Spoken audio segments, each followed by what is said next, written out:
Students, आज मैं formula लेकर आया हूं कि कंपनी के क्लासिफिकेशंस के ऊपर अगर क्वेश्चन आता है तो आप किस तरीके से उसका रिवीजन कर लेंगे 10 सेकंड में और किस तरीके से उसका आंसर लिख पाने में आपको हेल्प मिलेगी और कंप्लीट आंसर लिख पाएंगे। वहां पर कहीं कोई मिसमैच नहीं होगा, कुछ आप भूलेंगे नहीं। तो आज फिर ये फॉर्मूला आपको एक वर्ड की फॉर्म में मिलेगा और एक वर्ड अगर आपने याद रख लिया तो आप ये सोच लीजिए कि कंपनीज के क्लासिफिकेशन के ऊपर कोई भी क्वेश्चन आएगा तो आप उसे बहुत अच्छे से लिख के आएंगे। 6 तरीके से कंपनी का क्लासिफिकेशन किया जा सकता है, तो वो 6 तरीकों को एक वर्ड में मैंने समेट दिया है और वो वर्ड है फ्रेंड्स लोशन, LOTION। जब भी कंपनीज के क्लासिफिकेशन की बात आए तो आपके माइंड में लोशन वर्ड आना चाहिए। अब लोशन से किस तरीके से हमारा क्वेश्चन आगे बढ़ेगा वो मैं आपको समझाता हूं। फ्रेंड्स, मैं बोर्ड के आगे से हटूंगा, आप आराम से स्क्रीनशॉट ले लेना, लेकिन आप अभी पहले ये समझ लें कि लोशन से क्लासिफिकेशन कैसे होता है। तो ये 6 बेसिस हैं of classification of companies. 6 basis इस लोशन वर्ड में छिपे हुए हैं। तो L फॉर है कि पहला बेसिस होगा लायबिलिटी के बेस पे कंपनी का क्लासिफिकेशन किया जा सकता है। Number 2 O for ownership, ownership के बेस पर क्लासिफिकेशन किया जा सकता है, या कंट्रोल, ओनरशिप या कंट्रोल बोलें तो इसके बेसिस पर क्लासिफिकेशन किया जा सकता है। T for transferability of shares, इसके बेसिस पर कंपनीज का क्लासिफिकेशन किया जा सकता है। इसके बाद में इनकॉर्पोरेशन के बेसिस पर कंपनीज का क्लासिफिकेशन किया जा सकता है। और other O for other companies हैं। ये अदर कंपनीज आप यहां याद रखने के लिए, क्योंकि लोशन एक वर्ड है और उसमें O पहले आ रहा है, तो आप याद रखने के लिए यहां पहले याद कर लें, बट आंसर में सबसे लास्ट में आपको ये लिखना है अदर कंपनीज। और N फॉर आएगा नेशनैलिटी या प्लेस ऑफ रजिस्ट्रेशन के आधार पर क्लासिफिकेशन किया जा सकता है। तो ये 6 बेसिस हैं जिनके आधार पर आपको कंपनीज का क्लासिफिकेशन करके अपने आंसर में लिखना है। अब ये कैसे और इनका क्लासिफिकेशन हो सकता है इन बेसिस पर, वो अभी आगे आप देखें। सबसे पहले लेते हैं फ्रेंड्स, लायबिलिटी के बेसिस पर क्लासिफिकेशन जब करना होगा तो 2 तरीके की कंपनीज हो सकती हैं, लिमिटेड लायबिलिटीज कंपनी और unlimited liability company. Generally company की जब भी बात होती है फ्रेंड्स तो वो लिमिटेड लायबिलिटी ही होती है। दूसरा बेसिस लेते हैं, लोशन में से L आ गया लिमिटेड, उसके बाद में O फॉर ओनरशिप और कंट्रोल, या तो ओनरशिप या कंट्रोल दोनों के ग्राउंड पे क्लासिफिकेशन जब करेंगे तो 3 तरीके से कंपनी का क्लासिफिकेशन किया जा सकता है। नंबर 1 गवर्नमेंट कंपनी होंगी, कुछ कंपनी गवर्नमेंट कंपनी होती हैं, कुछ कंपनी होल्डिंग कंपनी कहलाती हैं। कंट्रोल के आधार पर, ओनरशिप के आधार पर क्लासिफिकेशन है होल्डिंग कंपनी और सब्सिडरी कंपनी। होल्डिंग और सब्सिडरी दोनों साथ साथ ही चलते हैं फ्रेंड्स। इनकी डिटेल हम पढ़ेंगे, बाद में पढ़ेंगे, बट मैं आपको एक आंसर कैसे लिखना है, किस तरीके से रिवीजन करना है और किस तरीके से याद रखेंगे आप इन पॉइंट्स को, वो एक लोशन वाले फॉर्म में मैंने डाल के आपको दिया है। दोस्तों, इस लोशन को आप लगाते रहेंगे, बार बार रिपीट करते रहेंगे तो आपका आंसर अच्छे से लिख जाएगा, स्मूथ आंसर होगा, मार्क्स अच्छे मिलेंगे। तो ये हुआ कंट्रोल या ओनरशिप के आधार पर। अब लोशन में से अगला वर्ड आता है T for transferability of shares. इसके आधार पर अगर कंपनीज का क्लासिफिकेशन करना हो तो फ्रेंड्स 2 टाइप की कंपनी होती हैं। ट्रांसफरेबिलिटी ऑफ शेयर्स मतलब जो कंपनीज के शेयर्स हैं उनको ट्रांसफर करने पे कहीं कोई रिस्ट्रिक्शंस है या रिस्ट्रिक्शंस नहीं है, उसके आधार पे अगर रिस्ट्रिक्शंस नहीं है तो वो पब्लिक कंपनी है।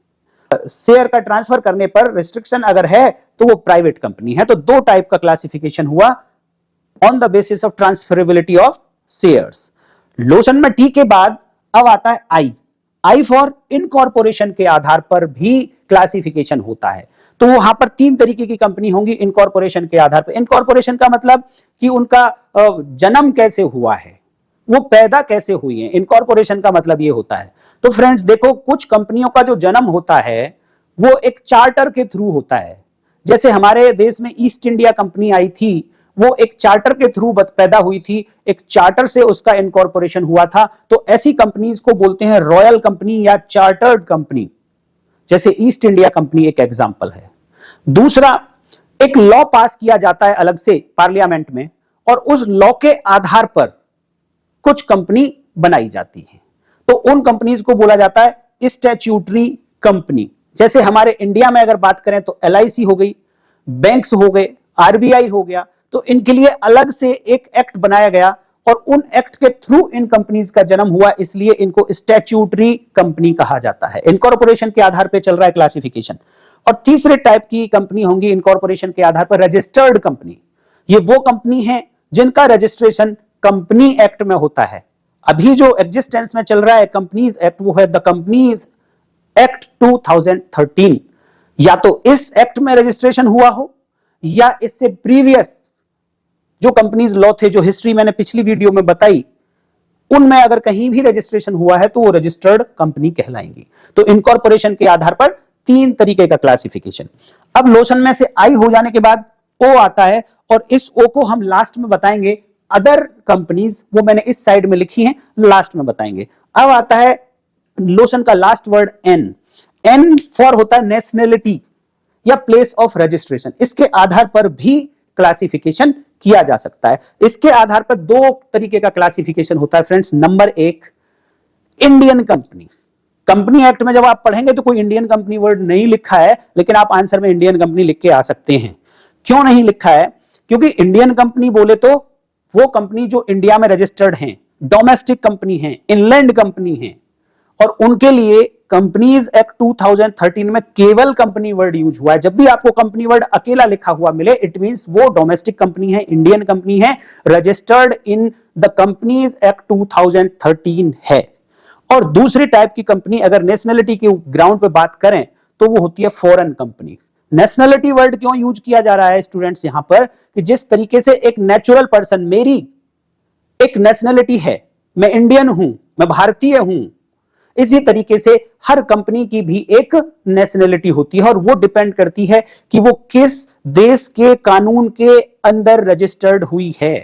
अगर इंडिया के कानून के अंतर्गत उसको रजिस्टर्ड किया गया है तो वो इंडियन कंपनी, ऐसे बाहर किसी देश के कानून के आधार पर उसका रजिस्ट्रेशन हुआ है, और प्लस साथ में एज पर कंपनीज एक्ट 2013 प्लस केवल इंडिया के बाहर रजिस्ट्रेशन हो जाने मात्र से फॉरेन कंपनी नहीं बन जाएगी फ्रेंड्स।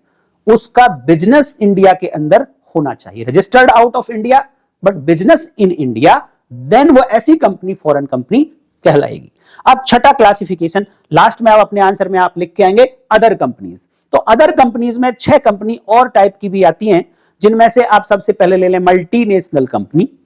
ये वो कंपनी होती हैं जिनका बिजनेस, प्लेस ऑफ बिजनेस वो मोर देन 1 कंट्रीज होते हैं। इंडिया में भी काम करती है कंपनी, इंडिया के बाहर भी काम करती है। जैसे टाटा हो गई, ये इंडिया में भी काम करती है, इंडिया के बाहर भी काम करती है, तो मल्टीनेशनल कंपनी कहलाएगी। दूसरा 1 पर्सन कंपनी। 1 पर्सन कंपनी में केवल एक मेंबर होता है और वही उसका डायरेक्टर भी हो सकता है, तो ये 1 पर्सन कंपनी, इसको शॉर्ट में ओपीसी बोलते हैं। और तीसरी स्मॉल कंपनी, 1 पर्सन कंपनी और साथ में स्मॉल कंपनी, दोनों इकट्ठे मैंने इसलिए लिखे हैं कि 1 पर्सन से ही आपको याद आ जाएगा कि वो छोटी कंपनी है, तो स्मॉल कंपनी आप अलग से लिखें। चौथा है निधि कंपनी। 5वां है कंपनी विद चैरिटेबल ऑब्जेक्ट। कुछ कंपनी प्रॉफिट के लिए नहीं बनाई जाती, उनका रजिस्ट्रेशन केवल चैरिटी करने के लिए होता है, तो ऐसी companies company with charitable object कही जाती हैं।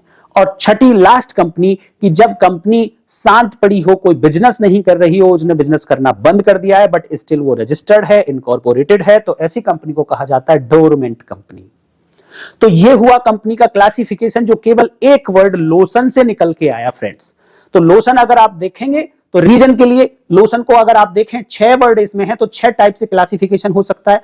L फॉर होता है लाइबिलिटी, तो लाइबिलिटी के आधार पर limited liability and unlimited liability. O for होता है ओनरशिप, और इसी के साथ में आप कंट्रोल भी लिख सकते हैं। तो इस बेसिस पे अगर देखें तो 3 तरीके की कंपनी होंगी, government company, holding company and subsidiary company. T for transferability of shares की बात करें तो 2 तरीके की कंपनी होंगी, public company and private company. Incorporation के आधार पर अगर बात करें तो 3 टाइप की कंपनी होंगी, रॉयल या chartered company, statutory company and registered company. O for other company, ये 6 टाइप की कंपनी आप यहां से लिख लें, मैं हटूंगा, स्क्रीनशॉट ले लेना। और N फॉर नेशनलिटी के आधार पर तो इंडियन कंपनी, या फिर इसको इनलैंड कंपनी बोलें या डोमेस्टिक कंपनी बोलें, और दूसरा हो गया फॉरेन कंपनी। तो फ्रेंड्स इतनी देर में इसका रिवीजन हो सकता है अगर आप इस तरीके से याद रखेंगे। दूसरे टॉपिक्स पर भी इसी तरीके की ट्रिक्स के साथ मैं आपको वीडियो लेकर आऊंगा फ्रेंड्स। अगर आपको वीडियो अच्छी लग रही है तो इसको लाइक जरूर करिएगा, उससे मुझे मोटिवेशन मिलता है, तो मैं मेहनत करता हूं। ये बहुत मेहनत के बाद बनता है फ्रेंड्स फॉर्मूला, आपको तो बहुत जल्दी में मिल गया, ये मुझे रात को बैठ के बहुत मेहनत करनी पड़ती है, कुछ आगे पीछे करता हूं, वर्ड्स ढूंढता हूं, देन उसको कंबाइन करता हूं, क्या फॉर्मूला बन सकता है। तो इस मेहनत के लिए तो लाइक बनता है फ्रेंड्स। तो लाइक करें, कमेंट्स करके जरूर बताइएगा क्या आपको क्लासिफिकेशन समझ आ गया, अब आंसर आप लिख पाएंगे। और अपने फ्रेंड्स के साथ वीडियो को शेयर जरूर कर दिया करिए, चाहे एक ही फ्रेंड के साथ आप शेयर करिए। तो नेक्स्ट वीडियो में फिर मिलेंगे फ्रेंड्स, तब तक के लिए नमस्कार, जय हिंद।